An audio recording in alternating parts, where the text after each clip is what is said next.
नमस्कार दोस्तों, आज की क्लास में फिर से आपका स्वागत है और आज का हमारा टॉपिक है दोस्तों आर्टिकल 50। दोस्तों आज की क्लास को स्टार्ट करने से पहले मैं आप लोगों का तहे दिल से शुक्रिया करना चाहूँगा क्योंकि आप लोगों ने मेरे पहले व्लॉग को खूब सारा प्यार दिया। उम्मीद है दोस्तों कि आने वाली वीडियोस को भी आप इतना ही प्यार देंगे। दोस्तों जिस दिन मैंने व्लॉग शूट किया था उस दिन मैंने आर्टिकल 50 एंड 51 की वीडियो बनाई थी, बट बाय मिस्टेक दोस्तों मेरे से ये दोनों वीडियो डिलीट हो गई, इसलिए आज मैं दोबारा से इस वीडियो को शूट कर रहा हूँ। तो चलिए दोस्तों स्टार्ट करते हैं आर्टिकल 50 को।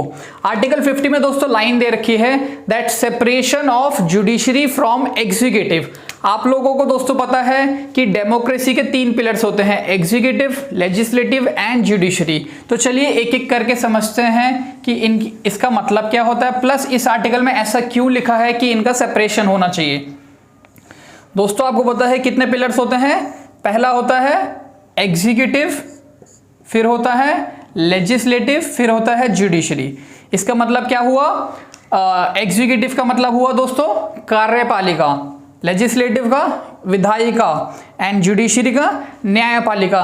3 ये इंपॉर्टेंट पिलर्स हैं दोस्तों जिसके ऊपर हमारी डेमोक्रेसी बेस्ड है। एंड दोस्तों 4th पिलर भी होता है एक, मतलब 4th पिलर भी कहा जाता है जिसे मीडिया कहा जाता है। दोस्तों मीडिया को 4th पिलर कहा जाता है। एंड बाकी जो 3 इंपॉर्टेंट पिलर्स हैं डेमोक्रेसी के वो हैं executive, legislative and judiciary. And इस आर्टिकल में बोल रखा है कि एग्जीक्यूटिव यानी एग्जीक्यूटिव एंड जुडिशरी को सेपरेट रखना है। ये दोनों एक दूसरे के काम में उंगली ना करें, मतलब एक दूसरे के काम में टांग ना अड़ाएं।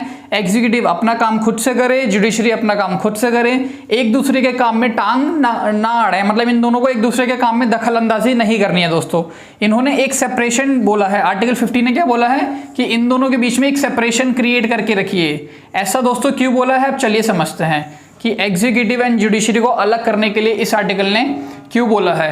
एंड दोस्तों आर्टिकल 50 जो है वो बेसिक स्ट्रक्चर डॉक्ट्राइन है। इसका मतलब क्या हुआ, 1973 में दोस्तों जब केशवानंदा भारती केस की जजमेंट आई थी ना, तो दोस्तों सुप्रीम कोर्ट ने इस आर्टिकल को बेसिक स्ट्रक्चर डॉक्ट्रिन के उसमें डिफाइन किया था कि जो गवर्नमेंट है, जो पार्लियामेंट है, वो इस आर्टिकल को अमेंड नहीं कर सकती। ये हमारे कॉन्स्टिट्यूशन का बेसिक स्ट्रक्चर है। बेसिक स्ट्रक्चर क्या है कि इन दोनों को अलग अलग काम करना है, एग्जीक्यूटिव को भी एंड जुडिशरी को भी। एक दूसरे के काम में टांग नहीं अड़ानी, ये हमारे संविधान का दोस्तों बेसिक स्ट्रक्चर है। इसको पार्लियामेंट भी अमेंड नहीं कर सकता। तो चलिए अब दोस्तों हम समझते हैं कि इसमें ऐसा क्यों लिखा है कि इसको अलग होना चाहिए, इसको अलग होना चाहिए। दोस्तों आप लोगों ने एक वर्ड सुना होगा, principles of natural justice. Principles of natural justice का मतलब क्या है, चलिए समझते हैं। जैसे कि मान लीजिए 2 लोगों के बीच में केस चल रहा है। फॉर एग्जांपल अगर गवर्नमेंट हमारे किसी फंडामेंटल राइट को वायोलेट करती है, यानी अगर हमारे मौलिक अधिकार का हमारी सरकार उल्लंघन करती है, हनन करती है हमारे मौलिक अधिकार का, तो हम लोग सुप्रीम कोर्ट के पास जाते हैं कि सुप्रीम कोर्ट हमारी सहायता करिए, गवर्नमेंट को फटकार लगाइए। ठीक है, तो मान लीजिए इसमें टोटल 3 लोग हैं दोस्तों। पहला है ए, मतलब ए का मतलब क्या हुआ, हम लोग भारत की जनता।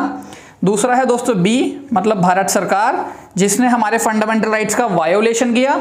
ये किसके बीच में केस चल रहा है दोस्तों, जनता के बीच में एंड गवर्नमेंट के बीच में केस चल रहा है। ये हो गई भारत की जनता। एंड गवर्नमेंट को दोस्तों किसमें कंसिडर किया जाता है, एग्जीक्यूटिव, क्योंकि गवर्नमेंट ही जो कानून बनाए जाते हैं लेजिस्लेटिव के द्वारा उसको इम्प्लीमेंट करती है गवर्नमेंट। गवर्नमेंट का काम होता है लागू करने का कानून को, इसलिए दोस्तों गवर्नमेंट को एग्जीक्यूटिव कहा जाता है। ठीक है, तो 2 लोगों के बीच में केस चल रहा है, गवर्नमेंट के बीच में एंड जनता के बीच में। तो ये सुप्रीम कोर्ट के पास जाते हैं एंड सुप्रीम कोर्ट दोस्तों 3rd पार्टी है।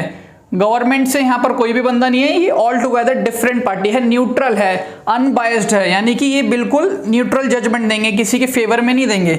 जो एक तरह से सच है उसी का ये साथ देंगे, ऐसा नहीं है कि गवर्नमेंट को फेवर करेंगे। तो दोस्तों इस आर्टिकल में इसलिए कहा गया है कि इन दोनों को सेपरेट रखना है। जो हमारे जज साहब है यानी हमारी जो जुडिशरी है प्लस जो एग्जीक्यूटिव है, इन दोनों को अगर अलग रखेंगे तभी भारत की जनता को क्या मिल पाएगा दोस्तों, न्याय मिल पाएगा, यानी कि जस्टिस मिल पाएगा दोस्तों तभी जब एग्जीक्यूटिव एंड जुडिशरी को आप लोग सेपरेट रखेंगे। अब मान लीजिए दोस्तों अगर इसका सेपरेशन हटा दें कि गवर्नमेंट का रोल डाल दे जुडिशरी में कि जो भी जज हैं वो गवर्नमेंट अपॉइंट करेगी, तो क्या होगा दोस्तों कि जज किसको फेवर करेंगे, फिर गवर्नमेंट को फेवर करेंगे। फिर तो दोस्तों भारत की जनता को न्याय मिल ही नहीं पाएगा। इसलिए दोस्तों इस आर्टिकल को बेसिक स्ट्रक्चर डॉक्ट्रिन डिक्लेयर कर रखा है ताकि गवर्नमेंट या पार्लियामेंट इसको कभी भी अमेंड ना कर पाए, इसमें कोई भी संशोधन ना कर पाए, क्योंकि अगर इसमें छेड़खानी करी तो भारत की जनता के साथ दोस्तों नाइंसाफी होगी, उनको कभी भी न्याय नहीं मिलेगा। एंड दोस्तों इसमें ये क्या है, थर्ड पार्टी हैं कि सरकार के बीच में, जनता के बीच में अगर केस चल रहा है तो इसको कोई थर्ड पार्टी डील करती है जो कि अनबायस्ड है, जो कि न्यूट्रल ओपिनियन देती है, ना ही सरकार का पक्ष रखेगी ना ही जनता का। वो देखेंगी कि सही क्या है गलत क्या है, लीगल क्या है इलीगल क्या है। सही एंड गलत नहीं दोस्तों, लीगल एंड इलीगल के बेसिस पे ये लोग अपनी जजमेंट सुनाते हैं। तो दोस्तों उम्मीद करता हूं आपको समझ आया होगा कि इस आर्टिकल में ऐसा क्यों लिखा है कि एग्जीक्यूटिव यानी कि जो एग्जीक्यूटिव है, हमारी जो कार्यपालिका है, उसको अलग क्यों रखना है हमारी न्यायपालिका से, ताकि हमारे साथ दोस्तों कभी भी नाइंसाफी ना हो। एग्जीक्यूटिव मैं पूरी टर्म भी दोस्तों लिख देता हूं, इसमें यही दे रखा है बस इस आर्टिकल में, इससे ज्यादा दोस्तों कुछ भी नहीं है। एग्जीक्यूटिव एंड जुडिशरी इन दोनों का सेपरेशन बोला हुआ है, ठीक है।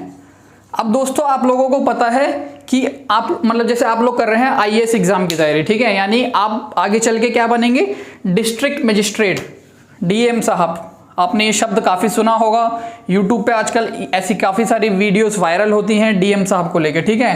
तो डीएम की फुल फॉर्म क्या है, डिस्ट्रिक्ट मजिस्ट्रेट।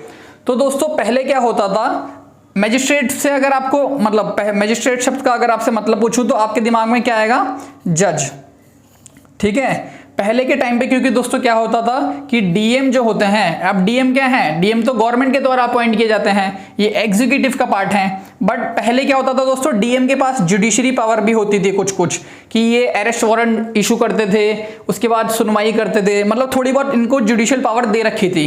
फिर दोस्तों क्या हुआ, इस आर्टिकल का वायोलेशन हो रहा था, इसलिए सीआरपीसी 1973 के तहत जैसे ही केशवानंदा भारती जजमेंट दोस्तों आया था एंड इसको क्या कर दिया था, बेसिक स्ट्रक्चर डॉक्ट्रिन कह दिया था, तो क्या हुआ, सीआरपीसी 1973 के तहत डीएम साहब से जितनी भी उनकी जुडिशियल पावर्स थी वो छीन ली गई। अब उनके पास सिर्फ और सिर्फ एग्जीक्यूटिव पावर है। ये दोस्तों ऐसा क्यों किया, ताकि इस आर्टिकल को हम सम्मान दे सकें, इसका उल्लंघन ना करें। इसलिए दोस्तों डीएम साहब से 1973 में उनकी जुडिशियल पावर छीन ली। आप कह सकते हैं थोड़ी सी पावर कम हो गई 1973 के बाद, अदरवाइज इन लोगों के पास पहले थोड़ी और भी ज्यादा पावर होती थी। उम्मीद करता हूं दोस्तों आपको आर्टिकल 50 अच्छे से समझ आया होगा। एंड दोस्तों अगर आपको ये वीडियो अच्छी लगी है, वीडियो समझ आई है, तो इस वीडियो को ज्यादा से ज्यादा शेयर करिए। बहुत बहुत धन्यवाद।